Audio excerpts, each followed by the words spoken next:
Oye, tu libro, además de tener un ritmo vibrante, diálogos esbeltos, directos, muy eficaz, está lleno de guiños eruditos de las ciencias, de la materia y también de la cultura. Y te preguntas varias veces por qué la ilustración se da en determinados lugares, por qué esa modernidad nos ha costado tanto en el mundo hispánico y se da de manera tan natural en el anglosajón, Adolfo. Sí, efectivamente. El gran problema de la ilustración no nos influyó lo suficiente. Nuestra ilustración fue posterior. Entonces, por lo que sea. Pero quizás haya razones. España, ya para hablar concretamente de España, que tuvo la ocasión de que el español fuera el inglés y no lo fue, pero no lo fue claramente porque se equivocó en su política económica. O sea, cuando entró la gran entrada de plata, de liquidez, solo produjo inflación. O sea, digamos, la inflación es fatal, letal en los pueblos. Pero Felipe II empieza con una bancarrota, Adolfo. Exacto. El gran problema, no, y las políticas guerreras, o sea, realmente los Habsburgo nos metieron en las guerras. El problema viene de lejos. O sea, Carlos V, que era nieto de los reyes católicos, viene de Flandes, nos metió en el conflicto con los protestantes, ya que nosotros estábamos ya en América, teníamos que habernos dejado solitos, pero en la guerra de las comunidades y de las germanías, que fue una guerra civil, ganaron los aristócratas. En Inglaterra en aquel momento hubo una guerra entre burguesía y aristócratas y ganaron los burgueses. Fue Cromwell. Entonces, eso es determinante en la historia. Luego hay otro hecho determinante en la historia. En 1572, Felipe González prohíbe a los estudiantes salir a estudiar fuera. Felipe II. Felipe II. Porque Felipe González es lo más ilustrado que hemos tenido en el mundo político iberoamericano. Felipe II. Entonces, es obvio que eso es determinante. Newton ya estaba en Cambridge, o en el entorno, en Cambridge ya se estaba trabajando en física. España entró coja la modernidad posiblemente porque fue frontera. La frontera desarrolló un ejército muy poderoso. Fueron 8 años de lucha. 8 años no, 8 siglos. Entonces, el pueblo español se generó en torno a la guerra contra el infiel. Para los musulmanes el infiel eran los españoles, pero para los españoles los infieles eran nosotros. Y hubo una guerra discontinua pero constante por el territorio y lo que le llaman la reconquista. Y claro, la guerra y los valores necesarios para hacer guerreros no son los comerciantes. Entonces la revolución mercantil que sucedió en Ámsterdam era como más el ejército, la aristocracia ganó en España. Y hubo países en donde ganó, como en Ámsterdam, generaron el capitalismo moderno, pero pudo no haberse perdido. Carlos III tuvo una ocasión magnífica de volver a recuperar, porque por eso la historia no está escrita, se escribe cada día. Es asombroso, además me gustan mucho las evocaciones que haces a la ciencia de la materia. Sé que dominas física, o por lo menos es tu pasión, ¿no? Estoy muy informado de física, pero no soy físico.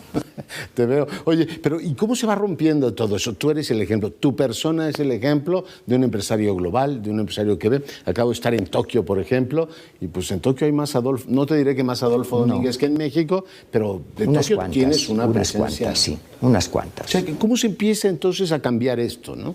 Es decir, a empezar a ver el mundo, a dialogar con el mundo y a desafiarlo en el plano, tú lo has desafiado en el plano económico, lo has desafiado en el plano del diseño, es decir, hablar con una enorme fuerza desde nuestros países, Adolfo. Yo creo que las soluciones están hechas, las han inventado los anglosajones. La mezcla de ciencia, la mezcla del concepto de mercado, que es Adam Smith, mercado, no antimercado. Democracia, respeto a la norma y a la ley, rigurosa, no hay solución. Y Shakespeare. Se necesita un encantador de serpientes para magnetizar en torno a un relato político, económico a un país. Por eso es tan importante. El relato. El relato. El relato. Nos faltan, digamos, elementos que nos inspiren de ejemplaridad. Que nos magneticen en torno a los valores que funcionaron en otros países. Porque nosotros estamos inventando. más que inventar es repetir errores repetidos durante ya bastantes años. Es el debate, protección, libre cambio. Ha ganado siempre el libre cambio. No hay ningún caso que con protección logres un gran éxito. Y en realidad el gran éxito de los anglosajones en 3 siglos, los últimos 3 siglos, es la mezcla de Adam Smith, la mezcla de la ciencia, sin duda Newton, y la mezcla Newton, Darwin, ¿sí? El respeto al derecho, la democracia. La Carta Magna, ¿no? Que Exacto. Y Shakespeare, que nosotros no hemos educado, nos hubiésemos podido educar, que es un escritor sabio en torno a Cervantes y el Quijote. Nosotros hubiésemos podido hacer del Quijote, digamos, lo que hicieron los ingleses sobre Shakespeare.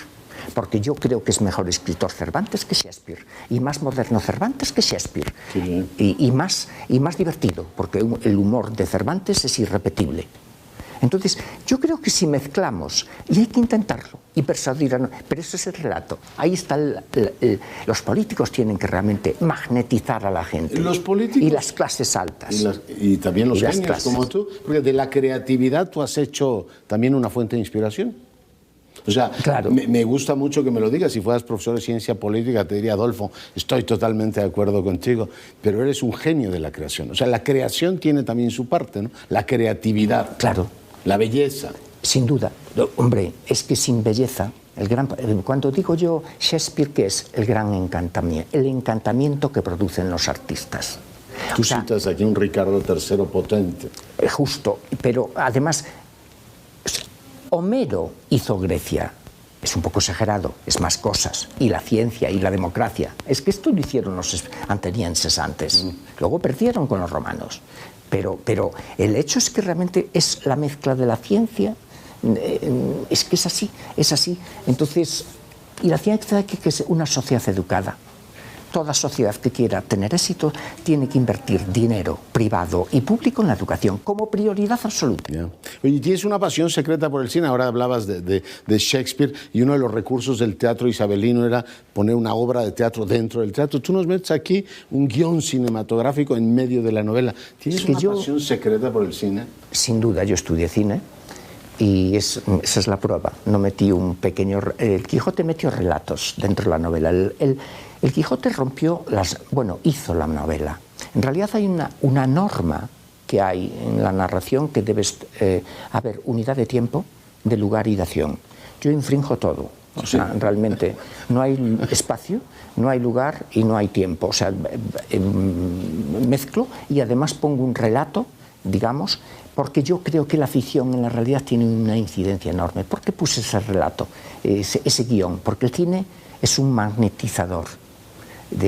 Y un guión de cine metido dentro, dices, es que la realidad, la ficción en los seres humanos es tan realidad como la propia realidad. ¿Lo has visto en escena? Estos que están en el zulo ahí fumando y me dice, aunque fumes, tu aire es el mío.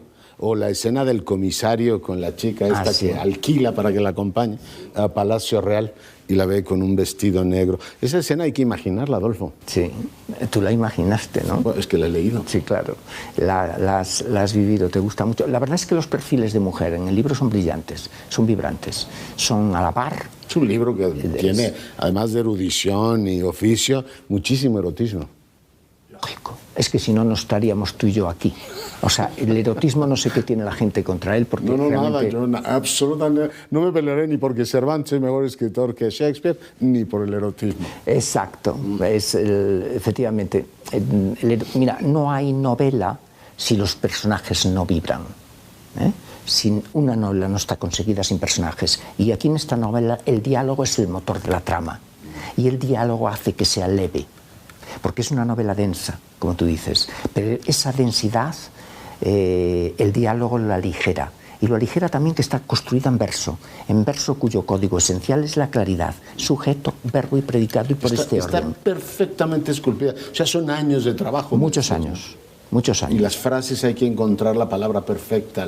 La palabra más que perfecta, inevitable, que no puede haber otra. Eso es verdad. Entonces, y eso se consigue con años, con mucho esfuerzo y repasando y corrigiendo, porque yo escribir es fácil, lo difícil es corregir y que vibre y que no falte nada ni que sobre nada. Oye, ¿y qué te digo tu editor hoy? Para hacer una ópera prima ha trabajado usted, ¿no? Sí, absolutamente. ¿Empieza a circular en México? ¿Ya está en librerías? Está en librerías. Empieza a circular. Mucha gente se pregunta, Adolfo, como me lo pregunté yo, Adolfo Domínguez, el genio de la moda, sí, el genio de la moda, y este gran empresario global ha decidido tomar la pluma y escribir esta gran obra. Juan Griego, te agradezco muchísimo el tiempo que nos haya recibido el día de hoy en tu casa.